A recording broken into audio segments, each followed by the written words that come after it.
Hello বন্ধু, আজকে আমাদের রেসিপি মানকচু দিয়ে আলুর তরকারি। প্রথমে আমরা মানকচু, টমেটো, ধনেপাতা ও কাঁচা লঙ্কা ভালো করে কেটে নিলাম। ছোট ছোট পিস পিস করে আলুও কেটে নিলাম। এবার তোমরা কেটে রাখা মানকচুগুলো একটু সিদ্ধ করে নেবে, নিয়ে কড়ায় তেল দিয়ে তেল গরম হলে এটা ভেজে নিন। ভালো করে ভাজা ভাজা হয়ে গেলে তুলে নিয়ে এর মধ্যে আলু দিয়ে ভেজে তুলে নিলাম। এরপরে এর মধ্যে আবার তেজপাতা ও গোটা জিরে ফোড়ন দিয়ে দিলাম। বন্ধুরা, এই রেসিপিগুলি তোমাদের ভালো লাগলে আমাদের চ্যানেলটিকে অবশ্যই সাবস্ক্রাইব করে দিও এবং সঙ্গে থাকো, দেখতে থাকো। বন্ধুরা, এরপর আমরা এর মধ্যে টমেটোগুলো দিয়ে দিলাম, দিয়ে একটু ভালো করে কষে নিলাম।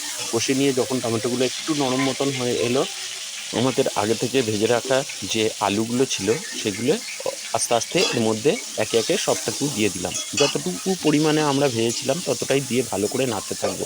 বন্ধুরা দেখো, তোমরাও ঠিক এইভাবে একটু নেড়ে চেড়ে এই মিনিট 3 পরে তোমরা কাঁচা লঙ্কাটা দিয়ে দিও। কাঁচা লঙ্কাটা যেটা আমরা কেটে রেখেছিলাম।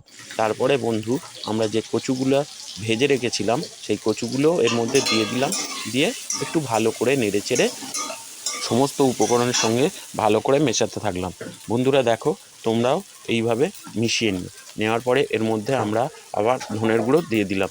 দিয়ে ফের একইভাবে ভালো করে মেশাতে থাকলাম। মেশানোর পরে বন্ধুরা আমরা এর মধ্যে হলুদ, অল্প পরিমাণ চিনি ও স্বাদ মতো নুন দিয়ে ভালো করে মেশাতে থাকলাম।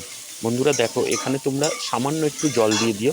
তোমরা যদি গ্রেভিটা রাখতে চাও, যতটা গ্রেভি রাখতে চাও সেই পরিমাণে জল দিয়ে একটু কিছুক্ষণ ফুটিয়ে নিয়ে এর মধ্যে কাশ্মীরি লঙ্কা দিয়ে দিও। দেওয়ার পরে আবার ধনের গুঁড়োও দিয়ে দিলাম। দেওয়ার পরে ফের ভালো করে মেশাতে থাকলাম। বন্ধুরা, সমস্ত উপকরণ একসঙ্গে মিশে গেলে আজকে আমাদের রেসিপি রেডি। বন্ধুরা, তোমরা এই রেসিপি নামানোর আগে উপর থেকে গরম মশলা ও ধনেপাতা ছড়িয়ে নামিয়ে নেবে। টাটা, গুড বাই বন্ধু, দেখা হবে পরের ভিডিওয়।